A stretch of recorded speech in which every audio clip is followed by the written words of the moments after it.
My dear viewers and learners, welcome. নমস্কাৰ। Class 10 mathematics অনুশীলনী 8.4 এক নম্বৰ হৈছে সাইন এ সেক এ আৰু টেন এ এই ত্ৰিকোণমিতিক অনুপাতকেইটা কট এৰ দ্বাৰা প্ৰকাশ কৰা। মানে express sine a sec a and tan a in cot a প্ৰকাশ কৰিব কৈছে। আমাক কৈছিলে সাইন এ সেক এ আৰু টেনক কটেত প্ৰকাশ কৰিবলৈ। আমি জানো যে sine a equal to 1/cosec a. এইটো হ'ল, কিন্তু আমাক নিব লাগে কটত। আমি আকৌ জানো যে এটা ফৰ্মুলা আছে নহয়, ফৰ্মুলাটো হ'ল cot square a plus 1 equal to cosec square। এইটো আছে। ইয়াৰ পৰা আমি কি কৰিম, কি পালোঁ আমি cosec square equal to কি পালোঁ cot square plus 1। তেনেহ'লে আমি কি লিখিব পাৰোঁ 1 লিখিলোঁ তো, cosecৰ বদলি কি লিখিম আমি, যেহেতু cosec square equal to cot square plus 1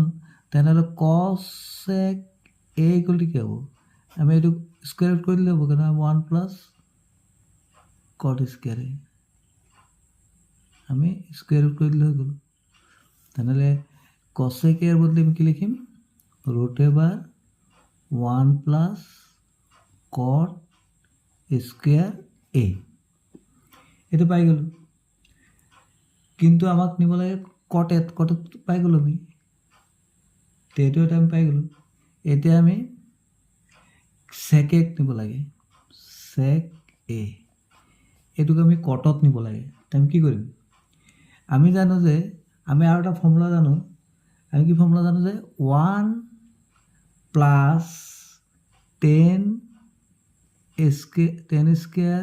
A equal to কি সেক স্কুৱেৰ এ। এই ফৰ্মুলাটো জানো, তেনেহ'লে আমি কি লিখিব পাৰোঁ সেক এ ইকুৱেল টু কি হ'ব, এইটোক আমি বৰ্গমূল কৰি দিলে 1 প্লাছ 10 স্কুৱেৰ এইটো লিখি দিব পাৰোঁ। তেনেহ'লে আমি কি কৰিম, ইয়াত আমি লিখি দিলোঁ √, কি লিখিম 1 প্লাছ 10 স্কুৱেৰ এ। এতিয়া আমি আৰু জানো 10 মানে কি 1/cot, স্কুৱেৰ আছে স্কুৱেৰ দিলোঁ। এতিয়া আমি কি কৰিম এলচিএম লৈ ল'লোঁ, cot square a, ইয়াৰ তলত একো নাই তো cot square 1 যা cot square a হ'ব প্লাছ 1। এতিয়া আমি দেখিলোঁ cot square a প্লাছ 1 এইটোতো আমি স্কুৱেৰ ৰুট কৰিব নোৱাৰোঁ, তলততো পাৰিম। ইয়াৰ কি হ'ব স্কুৱেৰ ৰুটৰ কাৰণে স্কুৱেৰ ৰুট কাটি গ'ল, তাৰমানে কি হ'ব cot a, কটত পাই গ'লোঁ। এতিয়া আমাৰ আৰু এটা দিছে 10 এটোক নিব লাগে। এতিয়া 10 ইকুৱেল টু একেবাৰে ইজি কথা, 10 ইকুৱেল টু কি আমি জানো 1/cot, এইটো হৈ গ'ল ফৰ্মুলা আমি অবৈধৰ পৰা পালোঁ। নাম্বাৰটো দিছে সেকৰ সহায়ত এংগেল এৰ কোণৰ আন সকলোবিলাক ত্ৰিকোণমিতিক অনুপাত লিখা। সকলোবিলাক লিখিব, মানে সেক একটোক তাৰমানে আমাৰ 5টা উলিয়াব লাগিব। তো আমাক সেকৰ সহায়ত এই এংগলৰ সকলোবোৰ ত্ৰিকোণমিতিক অনুপাত উলিয়াব লাগে। তো আমি জানো যে সাইন স্কুৱেৰ এ প্লাছ কচ স্কুৱেৰ, যিহেতু এই এংগলটো উলিয়াব লাগে, ইকুৱেল টু কিমান হ'ব 1। তেনেহ'লে আমি কি লিখিব পাৰোঁ সাইন স্কুৱেৰ ইকুৱেল টু কি হ'ব √, সাইন স্কুৱেৰ ইকুৱেল টু কি হ'ব 1 মাইনাছ কচ স্কুৱেৰ এ। এতিয়া আমি যদি সাইন এ লিখোঁ, এই স্কুৱেৰটো উঠাব হ'লে তেনেহ'লে আমি উভয় পক্ষ কি কৰিব লাগিব বৰ্গমূল কৰি দিব লাগিব, মানে স্কুৱেৰ ৰুট কৰি দিব লাগিব, √1 মাইনাছ কচ স্কুৱেৰ এ। এইটো পাই গ'লোঁ। আমাক নিব লাগে কি সেকত নিব লাগে, তো আমি জানো যে 1 লিখিলোঁ মাইনাছ লিখিলোঁ কচ ইকুৱেল টু কি 1/sec, স্কুৱেৰ স্কুৱেৰ দি দিলোঁ। তাৰপিছত আকৌ আগৰ নিচিনা এইটো কি কৰিলোঁ আমি এলচিএম ল'লোঁ সেক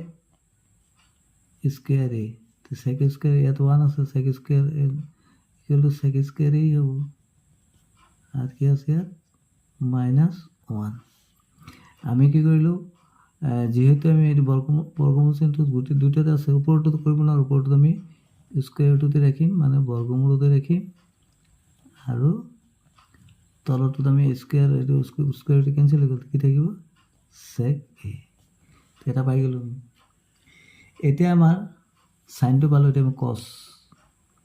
cos ইকুয়াল টু আমি secত নিব লাগে এইটো কি ইজি cos ইকুয়াল টু কি 1/sec এইটো হৈ গ'ল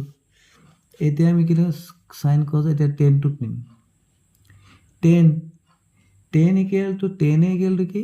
ইয়াৰ এটা আমাৰ ফৰ্মুলা আছে আমি জানো যে 10 ৰ ফৰ্মুলাটো কি যে 1 প্লাস 10 স্কয়ার ইকুয়াল টু কি sec স্কয়ার তার মানে এটা আমার ফর্মুলাটা আছে না 1 plus 10 square a equal to কি sec স্কয়ার এই ফর্মুলার উপর আমি উলিয়াই দিছো তেনে এই ফর্মুলাটা 10 a ইকুয়াল টু কি হবে 10 a ইকুয়াল টু কি হবে এদের হবে 10 স্কয়ার a ইকুয়াল টু কি হবে sec স্কয়ার এর প্লাস আছে আপনার গেলে -1 তাহলে এটা স্কয়ার রুট করে দিলে কি হবে এটা বর্গমূল চিহ্ন লিখে যাব তাহলে আমি একবার ডাইরেক্ট করে দিলাম কি লিখলো 10 ইকুয়াল টু কি হবে sec স্কয়ার a -1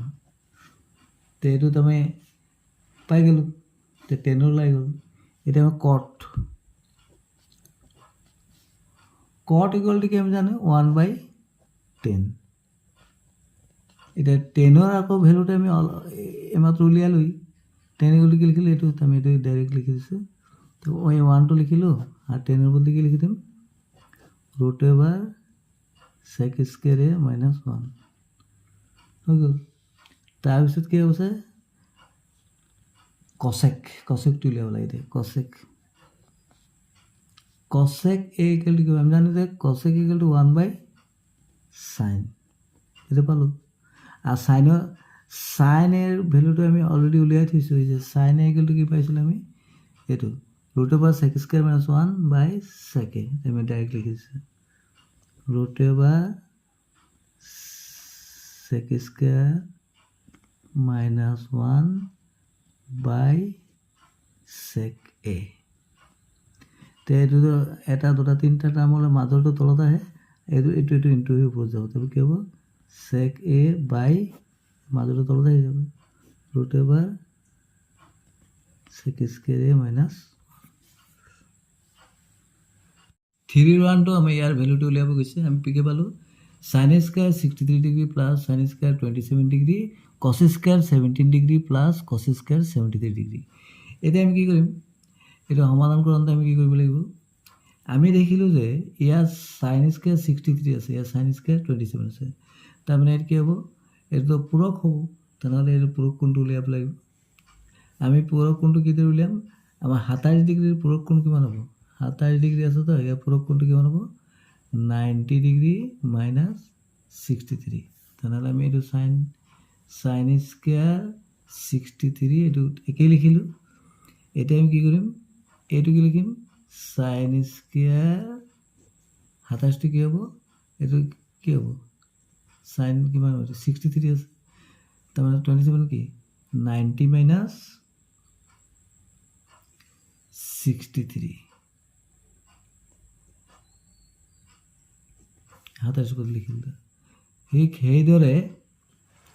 আমি তলতো লিখিম ইয়াত কি আছে cos স্কয়ার 17 ডিগ্রি তে 73 টো কি হ'ব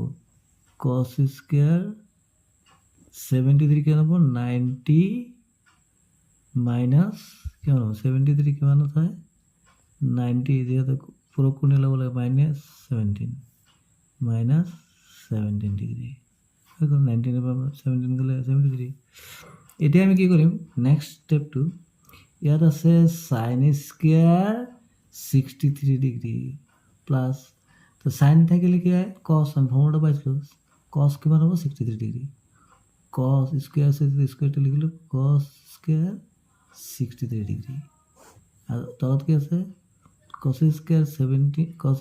17 ডিগ্রি প্লাস cos থাকিলে কি হয় sin সাইন স্কোয়ার এটা কিমান হ'ব 17 উল্টা হয় ফৰ্মুলাটো সাইন থাকিলে কস কস থাকিলে সাইন এতিয়া আমি দেখিলোঁ আমি জানো যে sine square A plus cos square A equal to কিমান হয় ফৰ্মুলাটো আমাৰ 1 এইটো বুলি আমি জানো তেনেহ'লে sine square cos square value কিমান হ'ব 1 এইটো সাইন স্কোয়ার প্লাস কস স্কোয়ারই আছে cos square plus sine square ডিগ্ৰীটো সেম আছে তেনে এইটো ভ্যালু 1 1 ডিভাইড কৰিলে 1 হ'ব নেক্সট আছিলে sine 25 degree into cos 65 degree plus cos 25 degree into sine 65 degree ইয়াৰ আমি কি কৰিম আমি দেখিলোঁ পূৰক কোণ উলিয়াই ল'ব লাগিব ইয়াত আমাৰ কিমান আছে সাইন 25 ডিগ্ৰী এইটো আছে তেনেহ'লে আমি কি কৰিম ইয়াত দেখিলোঁ আমি ইয়াত কি আছে কস 65 ইয়াৰ পূৰক কোণটো কিমান হ'ব 90 মাইনাছ কিমান হ'ব 90 মাইনাছ 25 পাই গ'লোঁ এতিয়া আমি ইয়াতো কি কৰিম কস 25 লিখিলোঁ আৰু এইটো কি লিখিম সাইন এটোকে আমি উলিয়াই লওঁ পূৰক কোণ 65 কিমান হ'ব 90 মাইনাছ 25 এতিয়া সাইন 25 ডিগ্ৰী কস কিমান হ'ব কস থাকিলে কি হয় পূৰক কোণ সাইন কিমান হ'ব 25 ডিগ্ৰী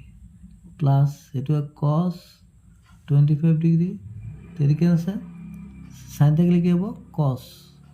25 ডিগ্ৰী তো সাইন ইনটু সাইন ডিগ্ৰীটো সেম হৈ গ'ল sine square sine into sine কি হ'ব sine square 25 degree plus cos into cos square 25 degree ডিগ্ৰীটো সেম হ'ব লাগিব তেনেহ'লে আমি কি হ'ল আমি জানো যে আমি জানো যে sine square plus cos square equal to 1 তেনেহ'লে sine square plus cos square কি লিখিম 1 নাম্বাৰবোৰ আছে শুদ্ধ উত্তৰটো বাছি লোৱা তোমাৰ বাছনিত যথাৰ্থতা সাব্যস্ত কৰা 9 sec স্কোয়ার মানে 9 10 স্কোয়ার ইকুয়াল টু এর ভ্যালুটো কি হবে এটা sin sec স্কোয়ার মানে 10 স্কোয়ার 1 তো 9 9 হ'ব কিন্তু কি দৰে কৰিব লাগে মই দেখুৱাই দিছোঁ কুটিকিটা প্ৰথমটো আছিল 9 sec square a minus 9 10 square a একেবাৰে ইজিতে আমি প্ৰথমে কি কৰিম কমন ল'ম 9 9 কমন ল'লো তো ব্ৰেকেটত কি লিখলে sec স্কোয়ার minus 10 স্কোয়ার আমি জানো যে sec স্কোয়ার minus 10 স্কোয়ার আমি অভিক্ষেপটো পাইছিলোঁ 1 তো ইয়াৰ বদলি আমি বহাই দিলোঁ 1 9 গুণ 9 যেটো অপশনত 9 আছে সেইটো হ'ব आंसर সেকেন্ডটো আছে 1 plus tan theta plus sec theta into 1 plus cot theta minus cosec theta এটোৰ অপশন কেইটা 0 1 2 আৰু -1 আছে তেতিয়া আমি কি কৰিম এটা আমি কৰিব লাগিব কিদৰে কৰিম 1 তো লিখিলো 10 মানে কি 10 মানে আমি কি পাইছিলো sin by cos are sec মানে কি 1 by cos এইদৰে 1 plus cot মানে cos by sin are cosec মানে 1 by sin হৈ গ'ল এতিয়া আমি কি কৰিম এটো লসাগু লম এলসিএম cos হল এলসিএম তিয়াৰ তলত একো নাই তাৰ মানে এটো ইনটু হৈ যাব 1 লগত ইনটু কৰিলে কি হ'ব cos থিটা এটো cos মিলি গ'ল cos ওপৰত কি আছে sin থিটা প্লাস এটো cos মিলি গ'ল ওপৰত কি আছে 1 হৈ গ'ল এটা এটো সাইডত আমি আকৌ এলসিএম লম sin থিটা আছে sin থিটাই হ'ব তেনেহলে এটো ইনটু কৰিলে কি হ'ব যেহেতু এটো তলত 1 আছে এটা ডাইৰেক্ট ইনটু হৈ যাব ইনটু মানে পূৰণ হৈ যাব sin থিটা প্লাস sin ডিভাইড কৰিলে 1 লগত cos পূৰণ কৰিলে cos হ'ব মাইনাস sin ডিভাইড কৰিলে 1 হ'ব 1 লগত 1 পূৰণ কৰিলে 1 হ'ব হৈ গ'ল ইমানটো এতিয়া আমি কি কৰিম নেক্সট স্টেপটো কি কৰিম আমি দেখিলো যে এই বস্তু দুটা সেম আছে এটো সেম আছে তেনেহলে আমি কি কৰিম এই দৰে লিখি লব পাৰো আমি যদি ইয়াত তল এইটো ইনটু বুজায় তেনেহলে আমি কি কৰিম ওপৰৰ এই দৰে লিখি ললো এবাৰ ইনটু কৰিলে কি হ'ব cos ইনটু sin তাৰমানে cos আৰু sin পূৰণত আছে দুটা আৰু ওপৰত লিখিছো ওপৰত আমি কি লিখিম এই দৰে ইয়াত কি আছে cos cos theta plus sine theta. এতিয়া কি কৰিলোঁ আমি, ইয়াত কি আছে +1 আৰু এইটোত কি আছে, আমি এইটো ঘূৰাই লিখি দিলোঁ cos theta plus sine theta, একেই কথা, -1। এতিয়া আমি যদি ভালদৰে লক্ষ্য কৰি আমি এটা ফৰ্মুলা এপ্লাই কৰিব পাৰোঁ। আমি যদি এইদৰে কৰোঁ, এই যে গোটেইটো বস্তুটো আছে এইটো আমি এই ধৰিলোঁ, তাৰমানে a + b, এইটো a - b, আমি এইদৰে ধৰিব পাৰোঁ। তেনেহ'লে এইটো ফৰ্মুলাটো কি হ'ব, a স্কোৱাৰ, এই দুটা মিলি a হ'ল, এইটো a + b মানে 1, ইয়াত a - b, তেতিয়া কি হ'ব কস প্লাছ সাইন স্কোৱাৰ, মানে স্কোৱাৰ -1 আছে, b square by cos theta sine theta. তেনেহ'লে আমি দেখিলোঁ, আকৌ আমি জানো যে a + b whole square formula কি, আমি জানো a + b হোল স্কোৱাৰ বুলি কি হয়, a square plus 2ab plus b square. তেনে এতিয়া আমি কি লিখিম, a square plus b square plus 2ab, 2 cos sine -1 square কি আছে, 1 স্কোৱাৰটো 1 হ'ব। এতিয়া আমি কি কৰিলোঁ, তলত দেখিলোঁ কস আৰু সাইন আছে। আমি জানো যে sine square plus cos square কৰিলোঁ 1 দি দিলোঁ, plus 2 cos sine -1 by cos sine. এইটো -1 আৰু +1 কেঞ্চেল হৈ গ'ল, ওপৰত থাকিলে 2 কস ইনটু সাইন, তলত আছে কস আৰু sine. Sine sine cancel, cos cos cancel, কি থাকিল 2। যিটো অপশ্যনত 2 আছে এইটো হ'ব আনচাৰ। নাম্বাৰ 3টো sec a + tan a ইনটু 1 - sin a। এইটো কোনটো অপশ্যন হ'ব আমি প্ৰথম কৰি চাওঁ। sec = 1/cos a plus tan = sin cos, এইপিনে আছে 1 - sin a। এতিয়া আমি কি কৰিম, ইয়াত আমি এলচিএম ল'লোঁ, cos a হ'ল, তো ওপৰত cos ডিভাইড হৈ গ'লে মিলি গ'ল, 1 থাকিলে, 1ৰ লগত 1 গুণ কৰিলে 1 প্লাছ cos ডিভাইড কৰিলে 1 থাকিলে, 1 কৰিলে সাইন হৈ গ'ল। এইটো ইয়াত আছে 1 - sin a, তাৰমানে ইয়াত তলত 1 আছে, তাৰমানে ওপৰ পূৰণ কৰোঁ, এইটোতে কি হ'ব, একবাৰ প্লাছ একবাৰ মাইনাছ আছে, আমি কি লিখিব পাৰোঁ, a স্কোৱাৰ - b স্কোৱাৰ, আৰু তলত cos ইনটু cos a আছে, তো 1 স্কোৱাৰ মানে কি 1 - sin স্কোৱাৰ a, তলত আছে cos a, 1 - sin স্কোৱাৰ ইকুৱেলটো কি cos স্কোৱাৰ, তলত আছে cos। তো ইয়াত cos স্কোৱাৰ মানে cos দুটা আছে, মানে cos a into cos a হ'ব, হয় নাই, আৰু তলত আছে cos a, তো cos a কেঞ্চেল, cos থাকিলে কি থাকিব cos a, যিটো অপশ্যনত cos a আছে এইটো আনচাৰ। নেক্সটটো আছিলে 1 + tan স্কোৱাৰ বাই 1 + cot স্কোৱাৰ। এইটো একদম ইজি, আমি জানো যে 1 + tan স্কোৱাৰ বুলি কি হয়, sec স্কোৱাৰ, 1 + cot স্কোৱাৰ কি হয়, cosec স্কোৱাৰ। এতিয়া অভেদৰ পৰা পাইছোঁ আমি। এতিয়া আমি কি লিখিব পাৰোঁ, sec মানে কি 1/cos, আৰু cosec মানে কি 1/sin। তেনেহ'লে আমি কি লিখিব পাৰোঁ, এই দুটা লিখিলোঁ, আমি যিহেতু ইয়াত লিখি লৈছোঁ 1/cos স্কোৱাৰ a ইনটু এইটো ৰেচিপ্ৰকেল উল্টাই যাব, তাৰমানে sin স্কোৱাৰ বাই 1, তাৰমানে কিমান পালোঁ, এইপিনে থাকিলে এইপিনে লিখি দিছোঁ, sin স্কোৱাৰ ওপৰত থাকিলে, তলত আছে cos square a, sin by cos equal to কি tan স্কোৱাৰ a, এইটো যিটো অপশ্যন আছে এইটো হ'ব এনচাৰ। তেনেহ'লে আমি এইটোত পাইছিলোঁ 9 আৰু এইটোত পাইছিলোঁ আমি এনচাৰটো 2, এইটোত পাইছিলোঁ আমি 3 নম্বৰটোত আমি 3 নম্বৰটো পাইছিলোঁ cos a, এইটো এনচাৰ হ'ব, আৰু 4 নম্বৰটোত আমি কি পালোঁ tan স্কোৱাৰ a, এইটো থেংকছ ফৰ ৱাচিং, ষ্টে কানেক্টেড। ইয়াৰ পৰৱৰ্তী ভিডিঅ'ত প্ৰমাণ কৰা এই অৱধূমক নামৰ 5ৰ পৰা কৰা হ'ব।